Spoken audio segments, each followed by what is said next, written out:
Fala pessoal que curte a NHL ou está começando a curtir agora. Hoje falaremos sobre hockey e sobre como funciona a National Hockey League.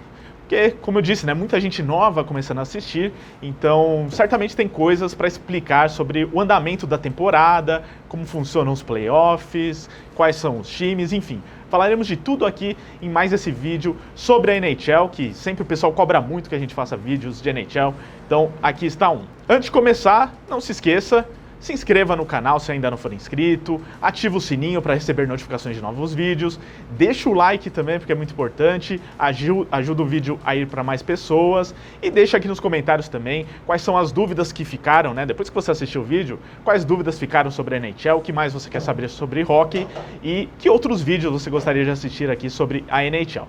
Então, roda a vinheta e vamos falar sobre hockey.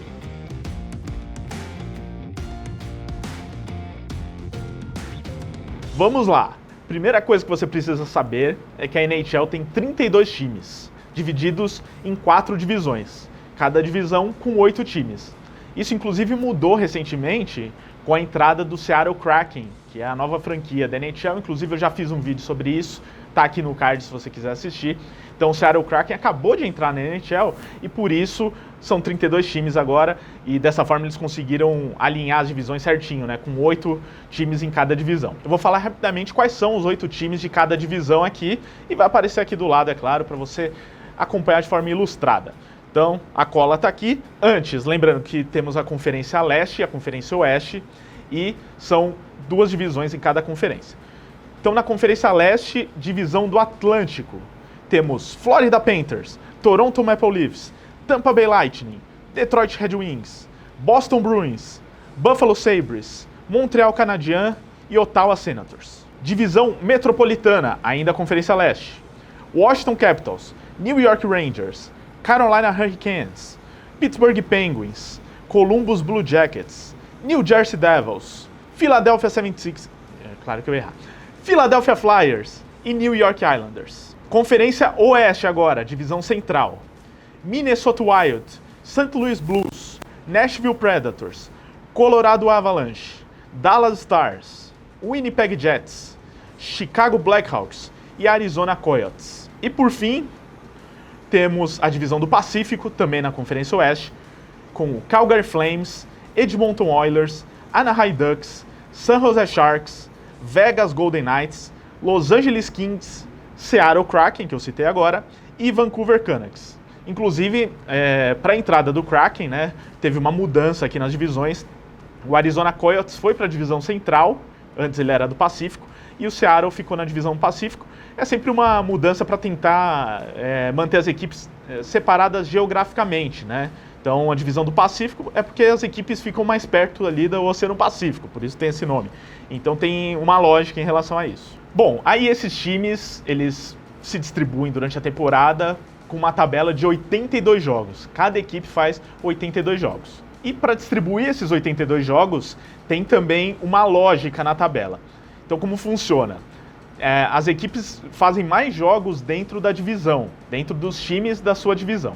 Então, são 5 jogos contra 4 equipes da mesma divisão e outros 3 jogos contra 2 outras equipes da divisão. Uma conta doida aí, mas no total dá 26 jogos dentro da divisão. Aí são mais 24 jogos contra equipes da mesma conferência, mas da outra divisão. E são 3 jogos por adversário, tá? Então, 26 jogos dentro da divisão, 24 dentro da conferência contra a outra divisão. E para fechar, são mais 32 jogos contra os times da outra conferência, jogando 2 partidas contra cada time, uma em casa, outra fora. Dessa maneira, a NHL faz com que cada equipe jogue em todas as outras arenas durante a temporada, Faça sempre pelo menos 2 jogos contra um mesmo adversário, sempre jogando uma partida em casa, outra fora, e totalizando assim os 82 jogos. Uma coisa interessante da NHL em relação às outras ligas é que existe ali vitórias e derrotas e tal na tabela, só que o que vale mesmo na NHL são os pontos. Então, assim como no futebol, até é fácil de compreender, assim como no futebol tem pontos por vitória, só que em vez de 3 pontos são 2 pontos. Então uma vitória vale 2 pontos, Ainda tem outra situação que é o overtime. Então, se um jogo termina empatado, as duas equipes vão para o overtime e somam um ponto, essas duas equipes, independente do que aconteça. Só que o vencedor da partida no overtime ganha os 2 pontos e o perdedor fica com 1 ponto. E se o time perde no tempo normal, não ganha ponto nenhum. Então, basicamente é isso. 2 pontos por vitória, 1 ponto para o empate, ou para derrota, no caso, no overtime, e nenhum ponto por derrota no tempo normal. Sobre o overtime e o shootout, que é algo também interessante de falar, então, nenhum jogo na NHL pode terminar empatado. Por isso tem esse overtime e tem o shootout. O overtime, atualmente, com uma regra que foi até mudada há pouco tempo na NHL, o overtime é jogado em 3 contra 3. Ou seja, se no tempo normal são 5 jogadores de linha de cada lado, no overtime são 3. Até para facilitar que saia um gol. E aí eles jogam 5 minutos, bem rápido, bem dinâmico, para ver se sai um gol. E se não sair o gol, vai para o shootout. Shootout também, mais uma vez comparando com o futebol, é como se fosse uma disputa de pênaltis, com a diferença que o jogador ele sai com o disco do meio do gelo, né, no meio da arena, e vai andando até o gol, tentando fazer ali alguma gracinha para o goleiro cair na dele e chutar para o gol. Então a diferença é essa, que não é parado que nem o pênalti. E aí, tanto no overtime quanto no shootout, se ganhar no overtime e no shootout, conta como vitória e 2 pontos para o time vencedor.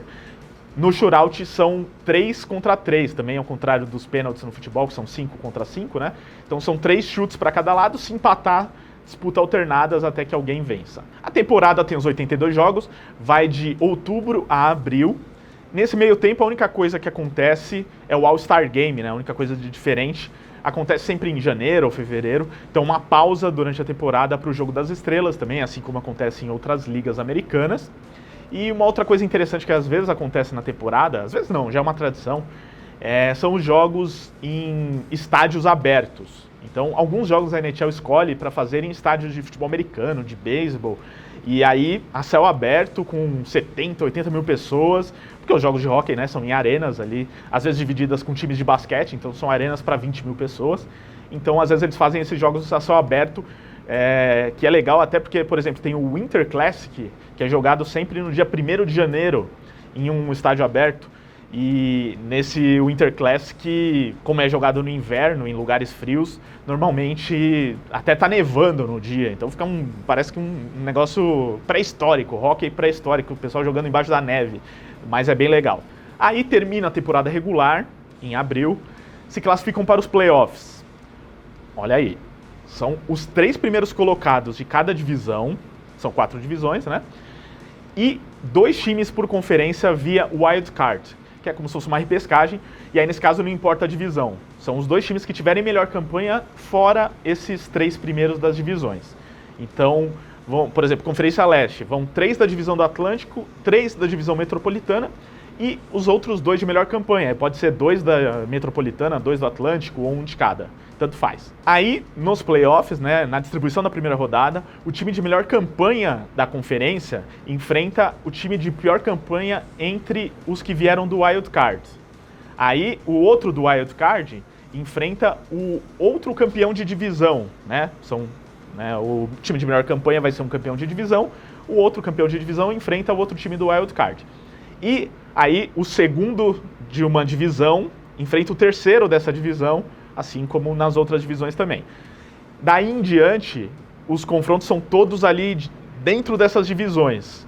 Então, o vencedor do segundo contra terceiro da divisão do Pacífico, por exemplo, enfrenta o vencedor do campeão do Pacífico contra o time do wild card que ele enfrentou.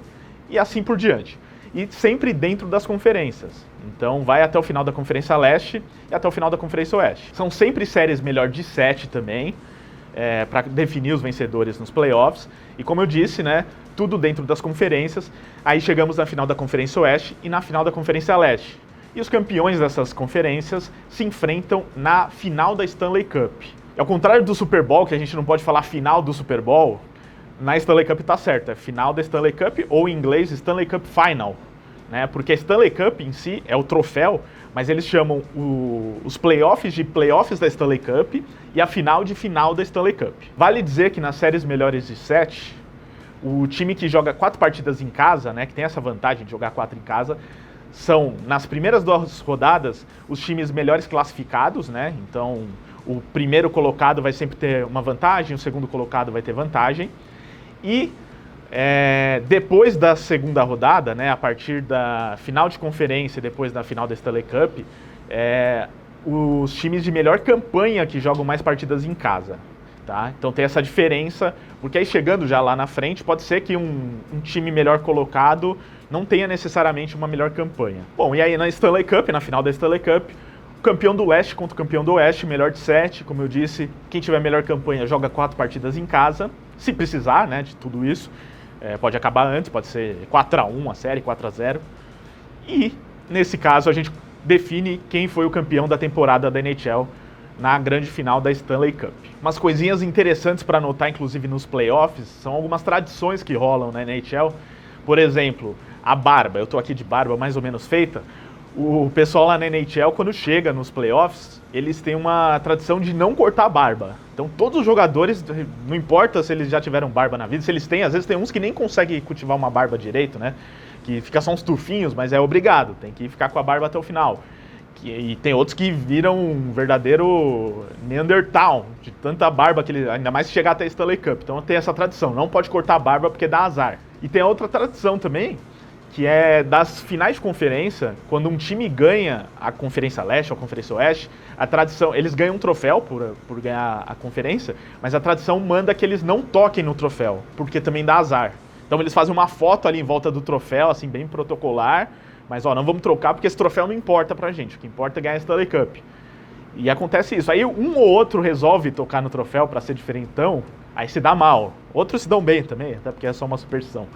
Mas são tradições aí do hockey que são bastante interessantes. E os playoffs da NHL vão de abril a junho. Então o grande campeão da NHL a gente conhece em junho. E até uma coisa, né, para quem curte outros esportes americanos, a NBA tem mais ou menos o mesmo calendário, né? Entre outubro e abril a temporada regular, entre abril e junho os playoffs. Então, para você que curte basquete, por exemplo, é legal porque vai acompanhando ali ao mesmo tempo e as finais são sempre intercaladas, né? Dificilmente um jogo da final da Stanley Cup coincide com a final da NBA, justamente para fazer com que os dois sejam bastante assistidos nos Estados Unidos. Então é legal, dá para você acompanhar os dois ao mesmo tempo. Então é isso, basicamente falamos um pouquinho de tudo que rola na temporada da NHL. Agora é só escolher seu time, temos vídeos para isso inclusive, assistir. E agora você vai entender muito mais como funciona e até onde vai ali, como faz para conquistar um título da NHL. Não se esqueça agora de se inscrever aqui no canal se ainda não se inscreveu lá no começo. Ativa o sininho para receber novos vídeos de NHL e de esportes americanos. Deixa aqui nos comentários se ficou alguma dúvida, o que mais falta a gente explicar sobre hockey, o que mais você quer assistir aqui no canal do The Playoffs. E não se esqueça também, siga-nos nas redes sociais, acesse o theplayoffs.com.br/NHL também para acompanhar toda a temporada da NHL por lá. É isso, até a próxima!